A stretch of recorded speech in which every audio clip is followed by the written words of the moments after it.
Nos últimos meses eu tenho essa percepção com o meu espírito, assim, né?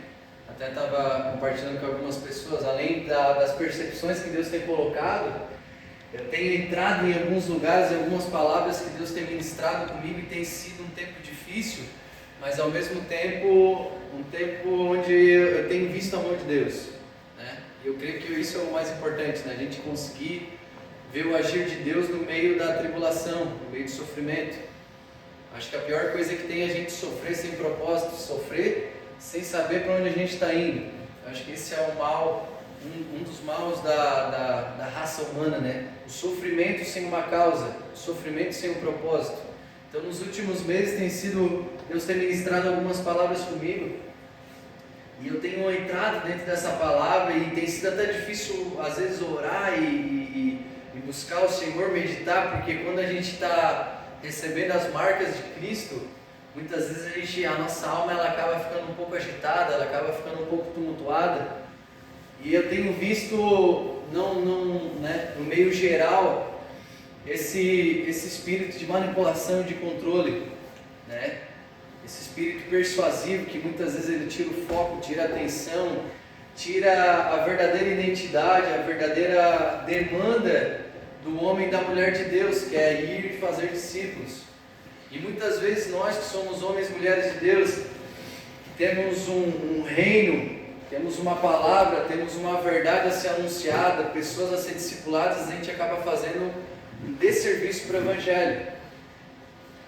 Então eu queria pregar, o tema da mensagem vai ser a ovelha perdida. Eu queria meditar com vocês e construir essa palavra,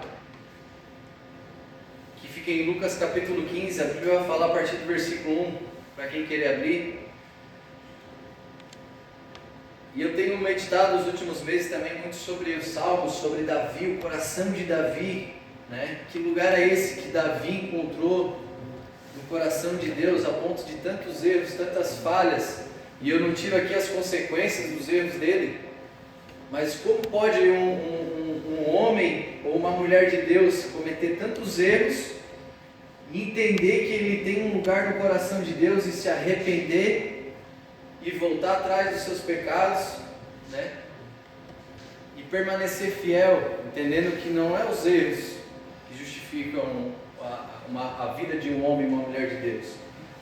Muito pelo contrário, Jesus morreu para que quando a gente errasse, Cristo vai estar ali como uma pedra angular para resgatar, para puxar, para mostrar o caminho de volta. E em Lucas capítulo 15, versículo 1, a Bíblia vai falando que aproximavam-se de Jesus todos os publicanos e pecadores para o ouvir.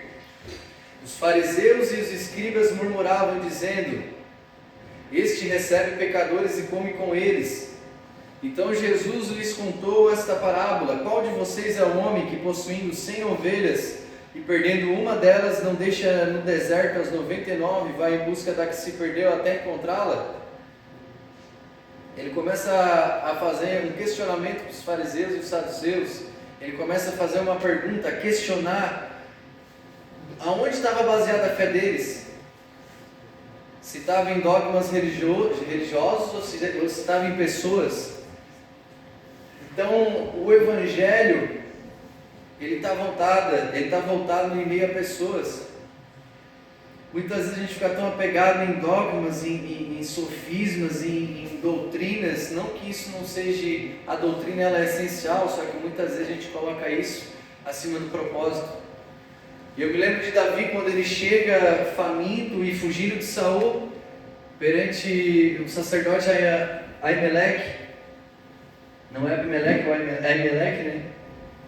E ele estava ali o pão da proposição, que era os pães asmos, né? Um pão santo.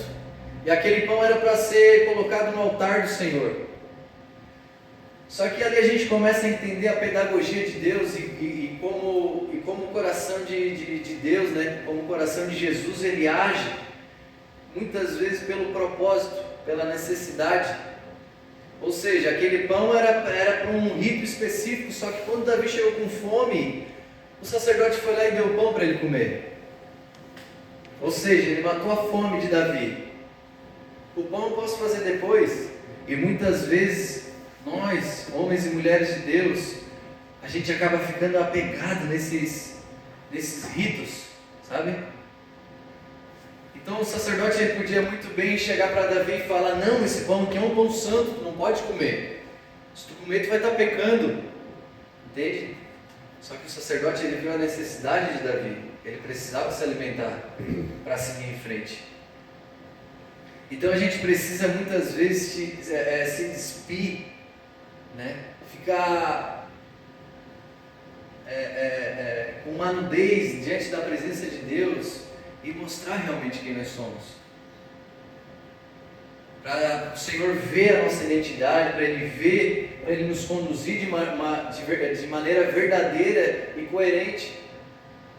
Eu creio que o Senhor o pastor falou algo no grupo de convívio, algo assim que virou uma chave dentro de mim, né? Que falasse que a gente tem que ter um olhar, as pessoas estão com um olhar ofuscado do Evangelho.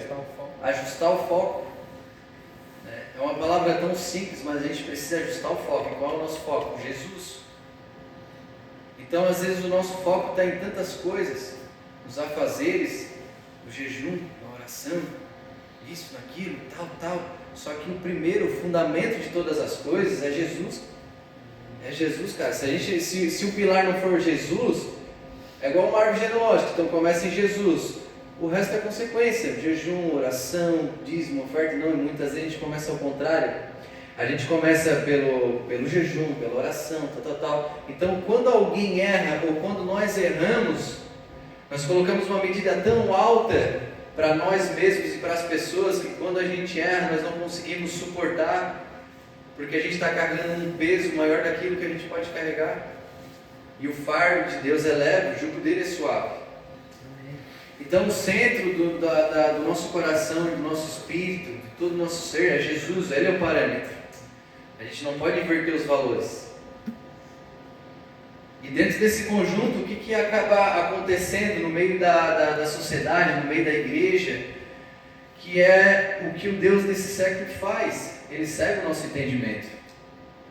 Então, em vez de a gente ter essa comunhão com Jesus e esse parâmetro onde a gente vai conseguir medir aquilo que é certo e o que é errado, que é onde a gente vai ter uma clareza e um discernimento espiritual, nós acabamos medindo da maneira errada.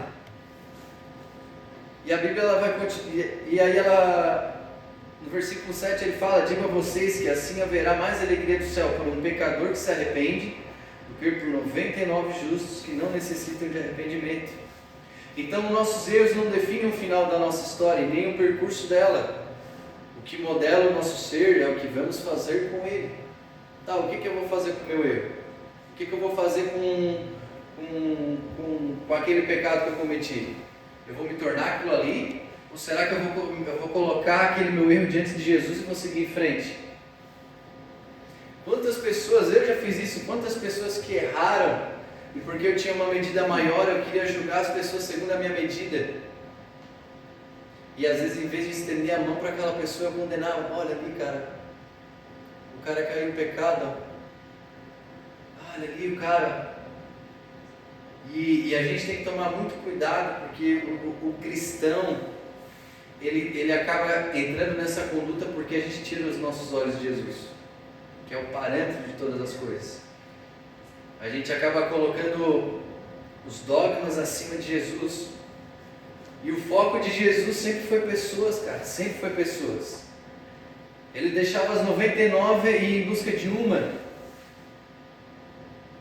E Jesus sempre vai em busca da ovelha perdida. O coração e o anseio de Deus é por corações quebrantados e contritos diante da sua presença. Então nós precisamos ser a voz e as mãos de Deus sobre o pobre, o órfão e a viúva. Há um tempo atrás eu me questionava para a Vitória. Eu falava assim para ela: meu Deus, eu tenho que me converter.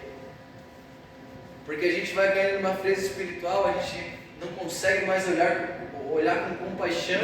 Muitas vezes a gente vem e ministra, muitas vezes a gente está nos cultos, mas a nossa vida, o nosso estilo de vida, ele não é mais cristocêntrico, muitas vezes. Porque a nossa alma está um pouco distante do foco de Jesus. A gente já sabe muitas vezes como é que funciona a doutrina, a gente já sabe como é que funciona as demandas da igreja, a funcionalidade da igreja. Só que quando a gente foge da responsabilidade da qual Deus nos escolheu, a gente sai desse lugar de encontro. A gente sai totalmente desse lugar de encontro. E o meu olhar, ele acaba sendo um olhar de julgamento muitas vezes. Porque eu estou apoiado só na força do meu próprio braço.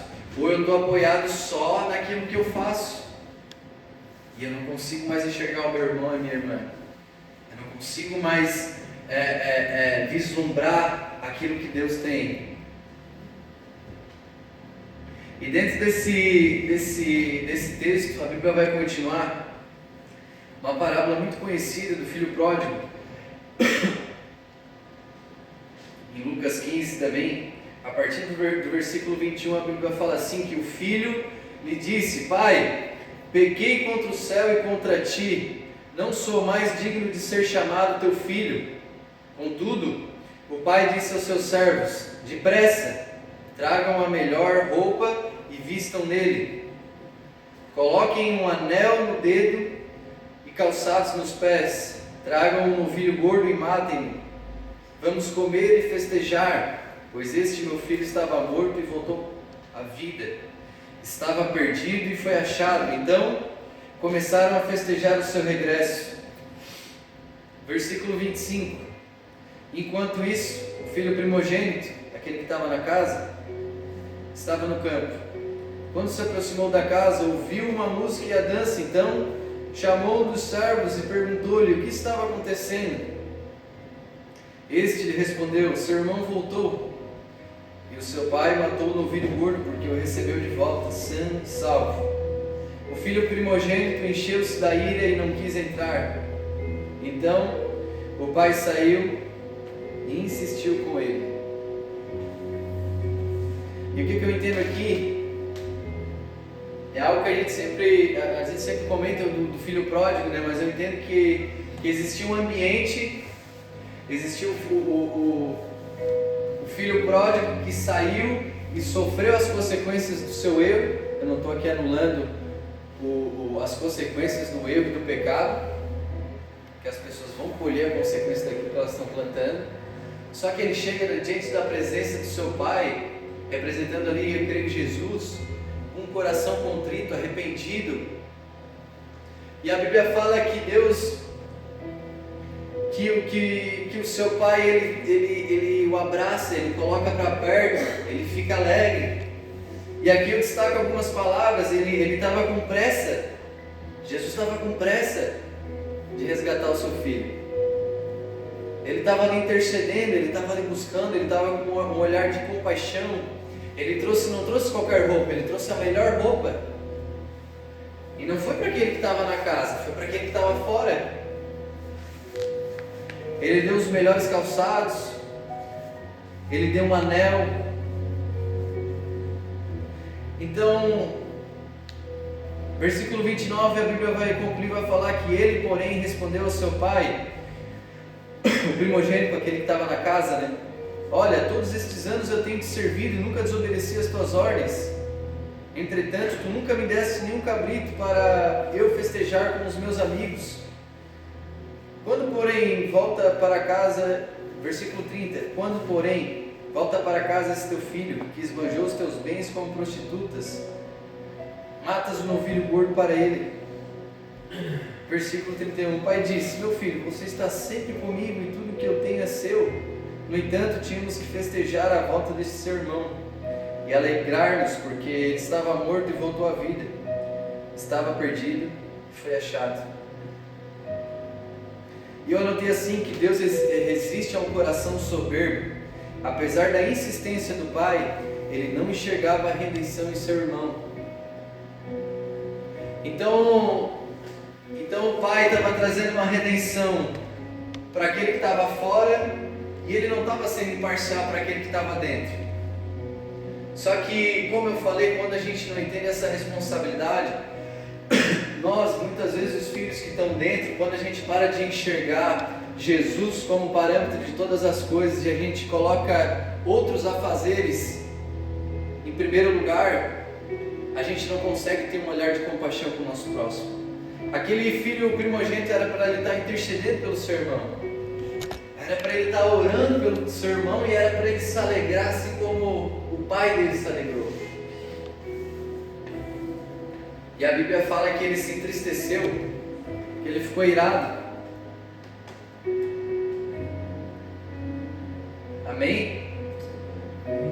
Misericórdia.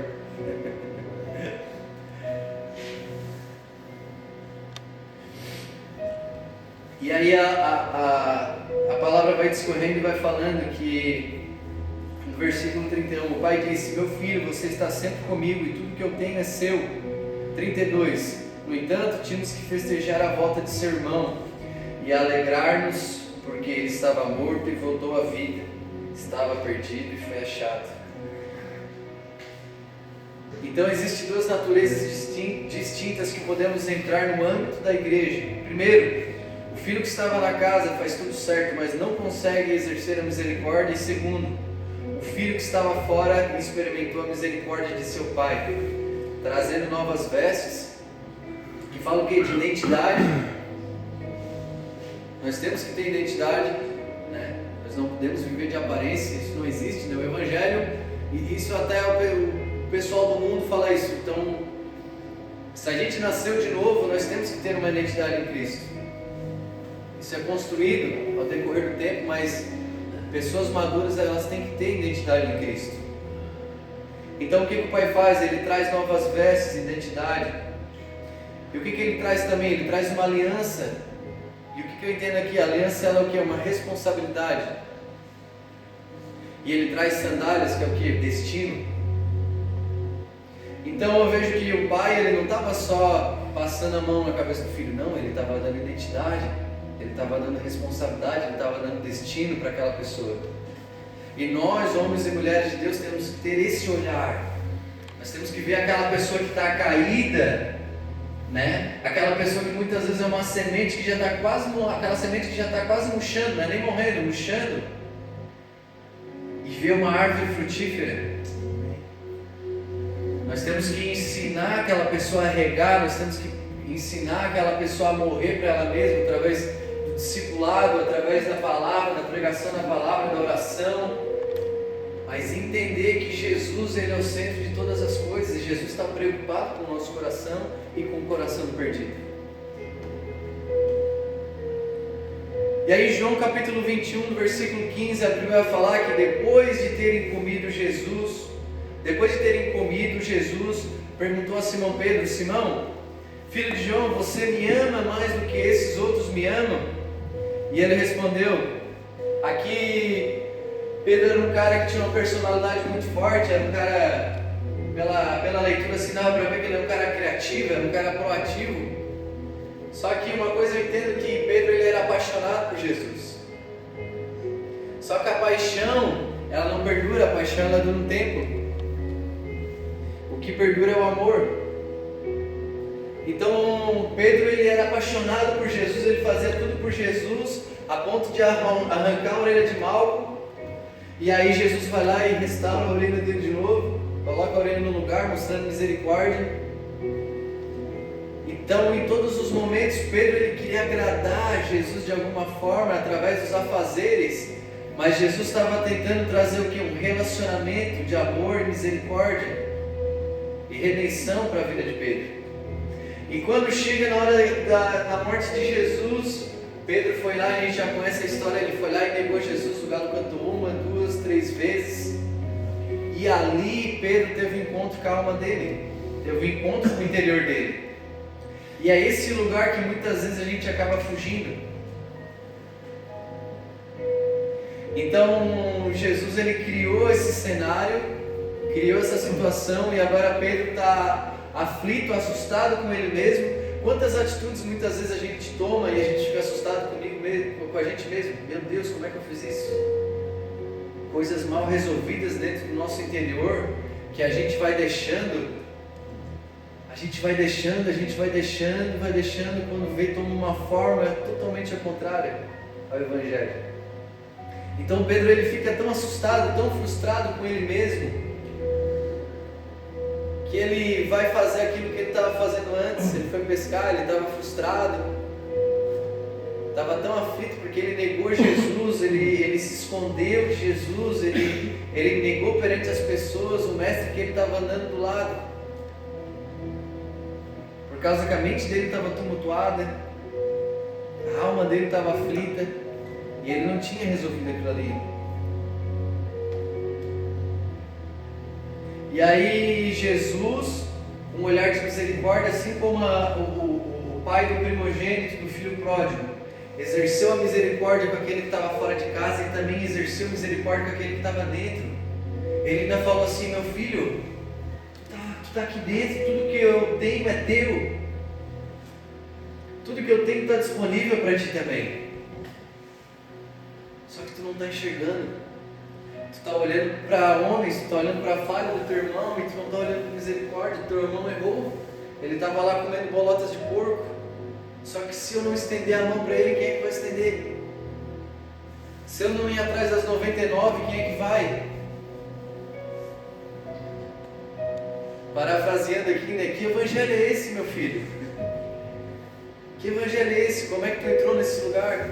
Que tu está dentro da minha casa, tu me conhece, tu conhece os meus mandamentos, tu sabe como é que eu sou, só que quando foi para exercer a misericórdia, tu não conseguiu exercer. E aí Jesus chega perante Pedro e faz a primeira pergunta: Simão, filho de João, você me ama mais do que esses outros me amam? Ele respondeu: sim, o Senhor sabe que eu amo.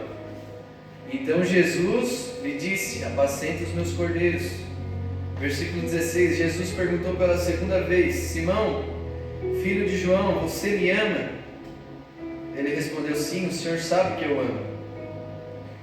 Jesus lhe disse: pastorei as minhas ovelhas.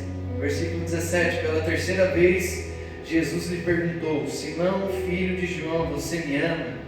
E aqui é interessante que daí Pedro ficou triste. Só que essa tristeza aqui não era uma tristeza, a gente vê pela demanda de Pedro que foi uma tristeza que gerou um arrependimento. Foi uma tristeza que gerou uma transformação, porque quando a Bíblia, quando ela fala mais de 3 vezes, é que Jesus estava tentando extrair aquilo que estava dentro de Pedro. Coloca para fora, meu filho, aquilo que está dentro de ti. E nós seres humanos, muitas vezes a gente acha problemas em todos, menos em nós. A gente terceiriza a nossa responsabilidade, a gente fala, tem que ser assim, assim, assim, mas a gente não coloca a mão na massa. E aí o primogênito estava lá dentro de casa, e aí Pedro estava apaixonado do lado de Jesus, só que ele não apacentava as ovelhas. Ele conhecia Jesus, ele conhecia o Pai, porém ele ainda não tinha um estilo de vida. A palavra certa não é notável, um estilo de vida que realmente glorificasse a Cristo. E aí pela terceira vez Jesus lhe perguntou: Simão, filho de João, você me ama? E Pedro ficou triste por Jesus ter perguntado pela terceira vez: você me ama? E respondeu: o Senhor sabe de todas as coisas, sabe que eu amo. E Jesus lhe disse: apacenta as minhas ovelhas. Então Jesus, após Pedro ter o negado, foi ao encontro dele e trouxe não só uma maneira de fazer, isso aqui eu achei muito forte, não só uma maneira de fazer, mas um coração para exercer e amar as pessoas. Porque fazer hoje em dia todo mundo sabe fazer, agora colocar a mão no arado é difícil. Eu falo isso para mim mesmo. Os afazeres do dia a dia, muitas vezes a gente coloca outras prioridades e acaba não exercendo aquilo que Deus nos chamou. Então eu vou repetir mais uma vez. Jesus não trouxe só uma maneira de fazer, mas um coração para exercer e amar as pessoas. Pedro, se tu me amas mesmo, então me amas mesmo, apacenta as minhas ovelhas. Ou seja, o que Jesus estava fazendo aqui no coração de Pedro? Estava colocando uma identidade através das vestes, um anel, um compromisso, né, uma responsabilidade, e estava colocando sandálias. Ele estava dando um destino vocacional na vida de Pedro. Estava dando um destino vocacional. Porque, meu irmão e minha irmã, não adianta a gente ter só uma identidade e não ter uma responsabilidade, ficar algo vago. É igual fazer uma faculdade de 4 anos e não exercer aquela faculdade. É igual eu estudar para ser algo e não exercer aquilo ali. É o exercício da fé que vai me gerar as marcas de Cristo. É o exercício da fé que vai fazer eu olhar com compaixão com o meu próximo. É o exercício da fé que vai fazer com que eu discipule, que eu aprenda, que eu tenha um olhar de misericórdia. E o primeiro mandamento que Deus nos dá é amar a Deus sobre todas as coisas, todo o meu entendimento, de todo o meu coração. Agora, como que eu faço isso? Amar a Deus sobre todo o meu entendimento, todo o meu coração, toda a minha força. Tá, agora eu amo. Agora o que eu faço? O segundo mandamento: amar o meu próximo como a mim mesmo. Então, o que eu entendo? Quando eu não consigo amar o meu próximo, é porque eu não estou amando a mim mesmo. E amar a si mesmo não é um egocentrismo, porque quando eu amo a mim mesmo é porque eu tenho identidade, porque eu amo a Deus sobre todas as coisas. E o reflexo disso tudo são pessoas. Para que eu preciso amar a Deus? Para amar pessoas, para descobrir quem eu sou, e a consequência disso é amar pessoas, ir atrás de pessoas, para que elas conheçam a Cristo, para que elas sejam alcançadas pelo Evangelho que eu fui alcançado. Amém? Então o primogênito, em vez de interceder, orar e discipular pelo irmão que estava perdido, ele praguejou. E aqui eu acho que é uma palavra muito forte que eu ouvi, eu peguei ela para mim, que fala que quando não entendemos o mover do Espírito, acabamos cometendo uma intercessão demoníaca. Ou seja, em vez de eu estar intercedendo por aquela alma, em vez de eu estar com o meu coração aflito por aquela alma, padecendo, né? Se um membro do corpo ele padece, todo o corpo padece. Se um membro do corpo está errando, está falhando, a responsabilidade é minha de levantar aquele corpo ali. Que estava em movimento, aquele corpo ali, ninguém estava em movimento, agora não está mais. Tá, mas o que houve? Ele é necessário? Ele é necessário? Então eu tenho que ir atrás, eu tenho que ouvir, né? Nós conversamos um dia também da diferença da ovelha e do bode, né? A ovelha ela quer se apacentar, do bode não, dá coice, né? Tem pessoas que tu vai tentar ajudar, consolar, mas soltar a rede, igual a irmã Ed fez ali, a mulher que me trouxe no Uber, estava aqui parada aqui, ela já foi ali, já soltou a tarrafa, convidou para vir no culto. Então a nossa parte, a nossa responsabilidade a gente tem que fazer. Amém?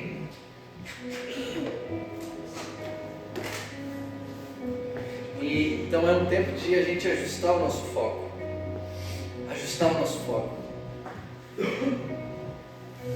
E o sentimento muitas vezes assim que eu tenho, que a gente tem, é que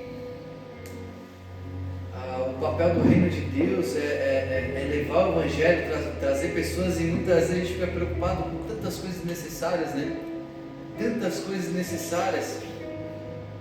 E existe uma nação, existem pessoas, existe um reino em movimento, e o nosso olhar, o nosso foco, ele muitas vezes ele está míope, ele está enxergando só só o problema.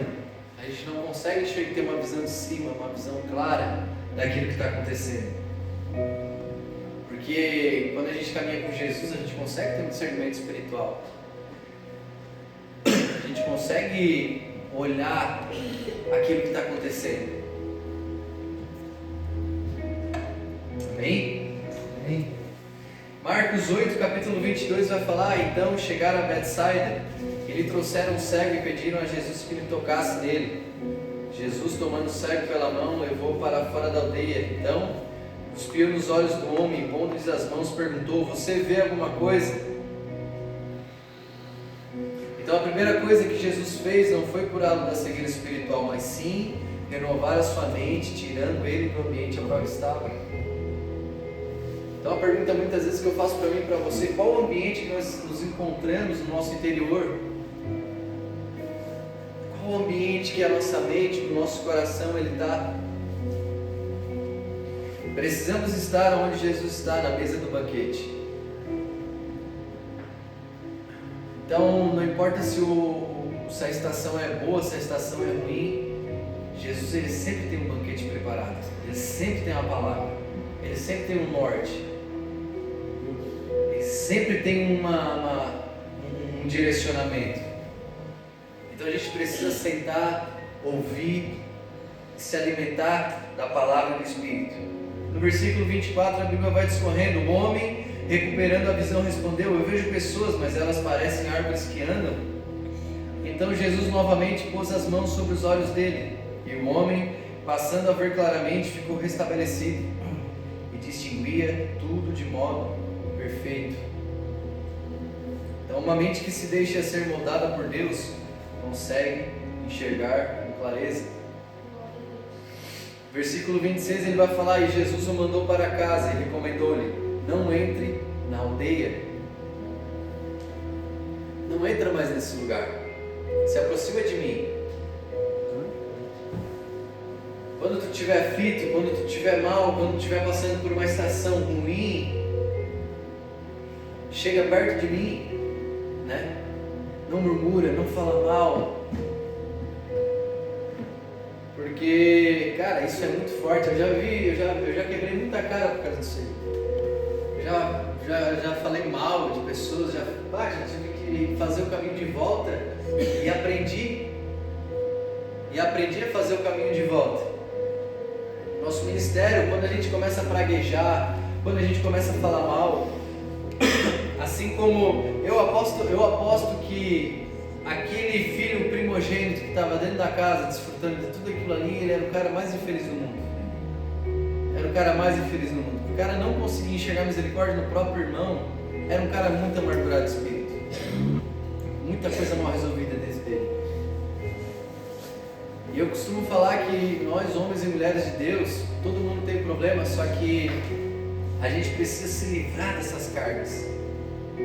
Essas coisas muito mal resolvidas dentro do nosso coração, da nossa alma, que nos impede. Só que o problema é que não é que Jesus não está ali batendo a porta e pedindo para eu tirar aquelas coisas. Muitas vezes a gente se agarra naquilo ali com tanta força, com tanto empenho, e a gente não consegue soltar aquele sofisma, aqueles dogmas, aquela religiosidade.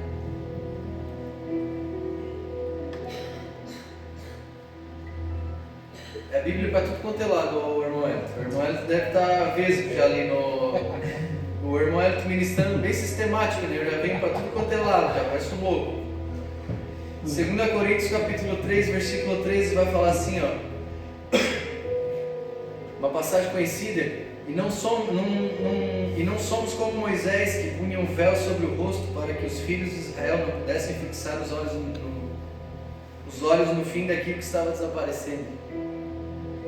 Muitas vezes queremos mostrar uma santidade que nem nós conseguimos suportar, a ponto de que quando erramos, em vez de confessar o nosso pecado, nos auto-justificamos pelos nossos erros. Ou seja, isso aqui, soberba.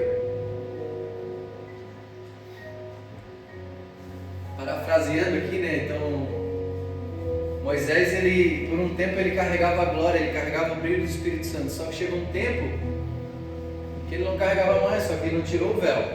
Ele quis ter uma aparência, ele quis ter um comportamento, ele quis dizer que ele ainda estava espiritualizado, só que ele não estava mais espiritualizado. A glória de Deus já tinha se desvanecido, só que ele estava sustentando aquilo ali ainda, como se fosse de Deus, mas não era mais de Deus. A presença, digamos assim, a glória, aquele brilho já tinha saído. Versículo 14 vai falar: mas a mente deles se endureceu, pois até o dia de hoje o mesmo véu permanece sobre a leitura da antiga aliança, não foi tirado, pois só em Cristo ele é removido. Cara, então é algo tão simples, só que é tão transformador quando a gente tem no nosso espírito. Só em Cristo ele é removido. Lembra que eu comecei falando no começo, né? Uma árvore genealógica é Cristo, cara. O parâmetro, a pedra angular que foi rejeitada por toda uma cultura, é nela que nós temos que começar a enxergar. Ela é o nosso parâmetro, ali está a fonte de todas as coisas, a videira verdadeira. Então, se a gente não estiver enraizado em Jesus, cara, esquece. Se a gente não estiver enraizado em Jesus, com o nosso olhar fixo em Jesus, é o que fala em Romanos 12, para a gente renovar a nossa mente, transformar a nossa mente, que é o culto racional. Onde que nós vamos fazer isso? Em Jesus, cara. Amém? Amém. O olhar de Cristo, ele é justo, fiel, verdadeiro e amoroso. E aqui é uma passagem interessante também de 1 Samuel, que fala no capítulo 17, vai falar que Saul vestiu Davi com a sua própria armadura, pôs um capacete de bronze na cabeça dele e o vestiu com uma couraça. Aí no versículo 39, Davi cingiu a espada sobre a armadura e tentou andar, pois jamais havia usado. Então Davi disse a Saul: não posso andar com isto, porque nunca usei. E Davi tirou aquilo de sobre si. E aí eu notei assim que o problema não é usar uma roupagem errada, o problema é permanecer com ela. E aí sabe o que nós estamos fazendo muitas vezes quando o irmão está com uma roupagem errada? Em vez de a gente ir lá e falar para ele: pô cara, essa roupa aí não tem... Eu acho que tu, né? Pô cara, acho que tu não tem uma pegada tão de mestre, acho que tu tem uma pegada mais profética assim, cara. Eu vejo que tu é um cara assim, assim, assim. Mas esse dia eu estava conversando com um cara totalmente frustrado com o evangelho, cara. Veio de uma igreja totalmente dogmática assim, cara. Nossa, hoje assim, ele estava numa heresia e eu vendo ele falar, ele começou a falar de novo, puxa, um mestre, cara. Questionava muito, perguntava muito, cara, é muito estudioso e começou a ver várias coisas erradas, e só que acabou se frustrando, criou uma raiz de amargura. Só que eu peguei e falei assim para ele assim: cara, tu é um mestre, cara. Tu só estava no ambiente errado, tu estava no lugar errado. Falei para ele: agora tua mente está angustiada, está com raiz de amargura, mas tu é um mestre, cara. Falei para ele. Então muitas vezes a gente não precisa criticar o erro, a gente tem que trazer um discernimento, e através daquele discernimento extrair uma qualidade. Essa é a responsabilidade do homem e da mulher de Deus. Era o que Jesus fazia em todo o tempo. Enquanto alguns queriam apedrejar aquela mulher samaritana, opa, quem nunca pegou que atira a primeira pedra, trouxe para a consciência. Cadê os caras? Vazaram. Porque os caras queriam punir, eles não queriam uma responsabilidade lá e ajudar ela. Não, eles queriam apedrejar, porque a lei de Moisés falava. E aí Jesus ele vem quebrando todos os paradigmas. Ele vem trazendo uma renovação de mente na cultura romana, ele vem trazendo uma renovação de mente na cultura dos fariseus, dos saduceus. Então o papel e a mentalidade de Jesus nunca foi criar uma monarquia, ou seja, de reis. Não, era a vocação e o papel de Israel era do sacerdócio, de ministrar o Senhor e ministrar o povo. Só que o que a pedagogia de Deus, muitas vezes ele faz nós entrarmos em alguns lugares por causa da dureza do nosso coração, e através daquele lugar ali, ele traz uma pedagogia de ensino para nós. E aí Deus foi lá, através de Samuel falou que ele não queria, né? Esse não era o papel daquela nação, levantar um rei. E aí o povo estava pedindo rei, e foi levantado Saul. Só que Saul chegou um tempo da vida dele que ele começou a adorar mais os dogmas, ele começou a adorar mais a pessoas. Ou seja, eu posso entender que Samuel era um cara que se comparava, era um cara que ficava preocupado com a opinião dos outros. E eu não digo que isso é humano, só que a partir do momento que ele parou de olhar para Deus e começou a olhar para o reflexo daquilo que as pessoas falavam. E aí, em contraponto, tu pega Davi, um cara que caminhava junto de Deus, que teve a oportunidade de matar Saul e não matou naquela caverna. Ele teve a oportunidade de matar Saul. Ou seja, dois caras que eram tementes a Deus, que amavam a Deus, só que um se perdeu no caminho por causa da dureza do coração, a falta de compaixão, a falta de amor. E Davi, mesmo entendendo que ele tinha um papel profético, ele tinha uma de rei, isso já tinha sido determinado, ele respeitou a unção de Saul. Olha o coração, cara, de Davi. E a gente pode ver esse reflexo, um coração ensinável, um coração que tem discernimento, que não leva as coisas para o coração. E novamente eu pontuo aqui o pai do primogênito do filho pródigo. Ele não estava usando uma medida para um e uma medida para outra, não, ele estava respeitando o filho que estava voltando e estava tentando alinhar o coração daquele que estava dentro. Então nós precisamos entrar nesse lugar. E o que eu entendo com essa mentalidade? É uma mentalidade de maturidade espiritual. Isso vai se refletir no nosso trabalho, no nosso casamento, no nosso dia a dia. Então o Senhor está nos chamando para esse lugar de maturidade, para esse lugar de clareza, para a gente não ter uma visão míope do Evangelho, uma visão que não enxerga somente os dogmas, consegue enxergar o propósito final das coisas. E o Espírito Santo, ele é especialista nisso, de pegar o caos e ordenar aquilo ali através da palavra. Foi assim que Deus fez na criação de todas as coisas, mediante ao caos, mediante a tantas coisas que não tinham nada, Ele foi lá e criou através da sua palavra. Amém? Para finalizar, eu queria ler uma passagem que fica em Isaías, capítulo 58, a partir do versículo 3, vai falar assim: dizendo, pois, por que jejuamos se tu nem notas? Por que nos humilhamos se tu não levas isso em conta? Acontece que no dia em que jejuam, vocês cuidam dos seus próprios interesses e oprimem os seus trabalhadores. Eis que vocês jejuam apenas para discutir, brigar e bater uns nos outros. Jejuando assim como hoje, o clamor de vocês não será ouvido lá do alto. Olha que forte isso.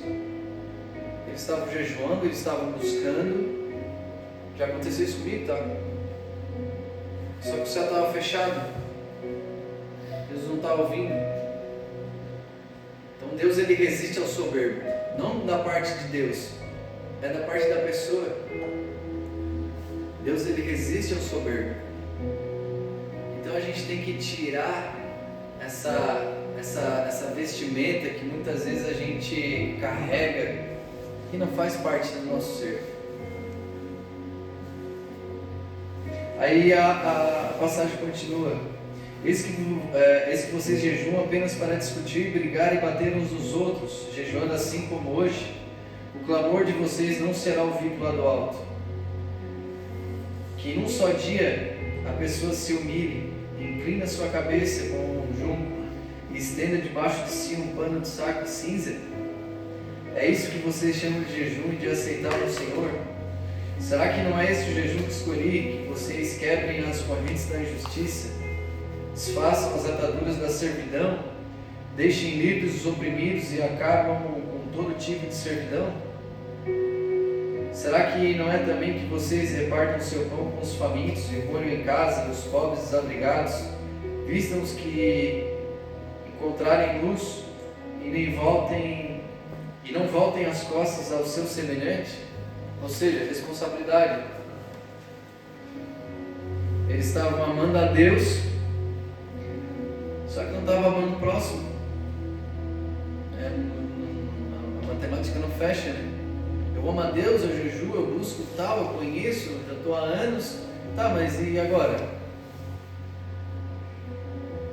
E eu confesso que eu não vivo plenamente isso aqui ainda, mas eu estou buscando viver, porque é algo que Deus está ministrando, algo que Deus está confrontando, né? Com uma intensidade a mais, uma busca a mais, um olhar diferenciado. Aí no versículo 8 a Bíblia fala: então, depois de haver feito isso, né? Então a luz de vocês romperá como a luz do alvorecer, e a sua cura brotará sem demora. A justiça irá diante de vocês, e a glória do Senhor será a sua retaguarda. Olha que forte isso, né? Então vocês pedirão ajuda, e o Senhor responderá, gritará por socorro, e Ele dirá: eis-me aqui.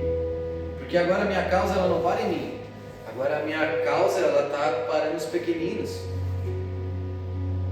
E o coração de Deus, ele tem um olhar especial para as pessoas, tem um olhar especial para os pequeninos, para o pobre, para o órfão, para a viúva. E a viúva não é só a mulher que o marido morreu, não. É muitas vezes aquela mulher que, aquela avó, né? Aquela avó que está criando 2 filhos que não são dela, que está passando dificuldade, necessidade, ou seja, pô, cara, ela é a viúva dos nossos dias, aquela mulher desamparada, aquela mulher que está dando sangue e muitas vezes não consegue enxergar uma perspectiva de vida. E nós, como homens e mulheres de Deus, temos que ser a voz, temos que ser as mãos dessas pessoas. Se tirarem do meio de vocês todo tipo de servidão, o dedo que ameaça e a linguagem ofensiva, se abrirem o seu coração aos famintos e socorrerem os aflitos, então a luz de vocês nascerá nas trevas, e a escuridão em que vocês se encontram será como a luz do meio-dia. O Senhor os guiará continuamente, lhes dará de comer até em lugares áridos, e fortalecerá os seus ossos. Vocês serão como um jardim regado e como um manancial cujas águas nunca secam. Vocês reconstruirão as antigas ruínas, levantarão os fundamentos de muitas gerações, e serão chamados de reparadores de brechas e restauradores de veredas, para que o país se torne habitável. Amém? Então, essa passagem a gente consegue ver o coração de Deus, né? Por aquilo que Ele é movido, né? Não sei se a palavra certa é essa, mas é essa natureza que move o coração de Deus, né? Essa natureza que olha com compaixão através de um coração quebrantado e contrito, que levanta aquele que falhou, que restaura aquele que ainda está tropeçando, mas está tentando, sabe? E eu creio que o Senhor está nos chamando para esse tipo de maturidade.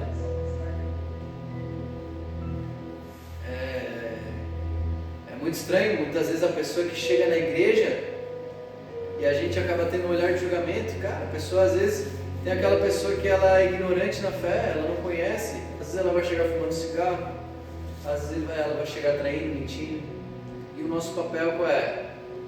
Ir discipulando, ir pregando, exortando. Muitas vezes o pastor com o cajado vai ali, bate para ela se aprumar. Às vezes a pessoa já vai ter uma certa maturidade na fé, vai cair, vai escorregar, a gente vai lá, vai ajustar. O pastor Luiz Hermínio fala, o profeta lá, o Fábio, né? Pô, o cara vivido na fé, caiu, cara, se arrependeu, ficou 4 anos sendo ministrado por Deus, até ele se sentir pronto. Então é o nosso papel, não de excluir aqueles que pecaram, mas de restituir, de trazer de novo para o meio, de trazer o problema. Aquela passagem do homem, quando ele estava na sinagoga, com a mão atrofiada, ressequida, a mão leprosa, Jesus faz o quê? Traz ele para o meio, mostra a deficiência dele, o problema dele, e vai lá e cura. O que ele faz? Ele restaura, a mão fala de adoração, né? Ele restaura a adoração daquele homem. Porque o pecado, o que ele gera? Muitas vezes, o pecado não, Satanás ele gera uma condenação. Então nós, como homens e mulheres de Deus, nós não podemos ser propagadores de condenação. É como se a gente tivesse, é algo tão forte, é como se a gente pegasse a cruz de Cristo e rasgasse ela, como se aquilo não fosse válido. Então nós somos agentes de Cristo, amém? Vamos colocar de pé então.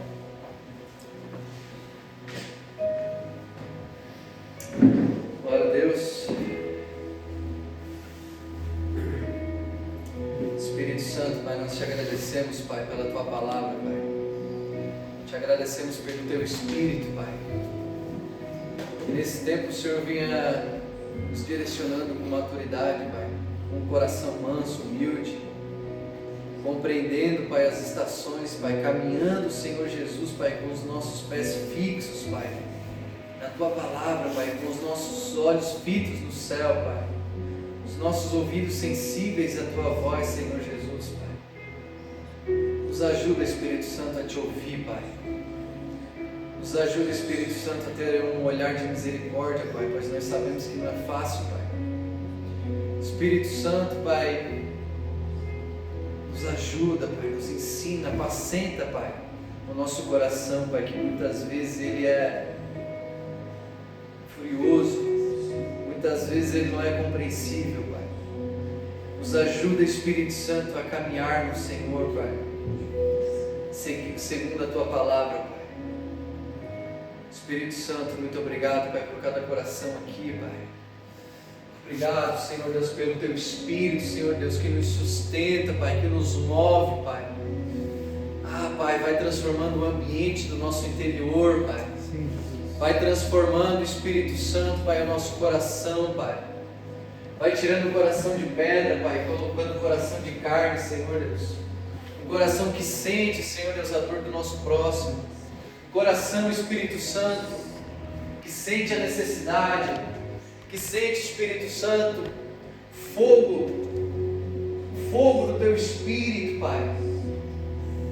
Jesus, inundando o nosso ser, Pai. Pai, que nós venhamos exalar o bom perfume de Cristo, Pai. Aleluia. Aí fora já existe, Senhor Jesus, Pai, tantas coisas, tantos afazeres, tantas coisas ruins, Pai. Mas nós somos os dispenseiros dos mistérios de Cristo, Pai. Nós somos cartas vivas, Espírito Santo, Pai. Jesus, renova a nossa mente, Pai. Renova, Pai, o nosso coração, Pai. Nos ajuda, Espírito Santo, Pai, a buscar ao Senhor, a colocar o Senhor no centro de todas as coisas, Pai. Aleluia. A entender a cruz de Cristo, Senhor, Pai. Que o Senhor morreu por pecadores, Pai. Nós não vamos morrer pecando, nós não vamos ter uma vida de pecado. Nós vamos ter esse entendimento, Senhor, Pai. A semente renovada, Espírito Santo. Aleluia. Esse coração ensinável, Senhor, Pai. Que o pecado não nos define, ele não nos forma, Pai. Quem nos define e nos forma é a Tua palavra e o Teu Espírito que nos condiciona, Pai. Pai, nós vamos morar, Pai, nas regiões celestiais com o Senhor. Naquele grande dia, Senhor Deus, nós vamos morar, Senhor Deus, contigo, Pai. Nós não somos dessa terra, Pai. Sim, Jesus. Vai nos desprendendo das coisas dessa terra, Jesus. Nos ajuda a amar o nosso próximo, Senhor, Pai. Nos ajuda a crescer em maturidade, em fé, em perseverança, longanimidade, Senhor, Pai. Espírito Santo, muito obrigado, Pai, por tudo que tens feito, Pai. Tem sido um tempo difícil, Pai, mas são nesses tempos, Pai, que o Senhor forja. É nesse tempo que o Senhor forja o nosso caráter, nos ensina, Pai, a criar marcas com o Senhor, Pai, a vivenciar, Pai, milagres, experiências, fundamentos em Ti, Pai. Muito obrigado, Senhor Deus. Obrigado, Pai, pela Tua palavra. Obrigado, Espírito Santo, por cada irmão aqui, cada família, Pai. Obrigado, Jesus, pela oportunidade de estar anunciando a Tua palavra, compartilhando, Senhor, Pai, o Teu Evangelho, Pai. Em nome de Jesus. Amém.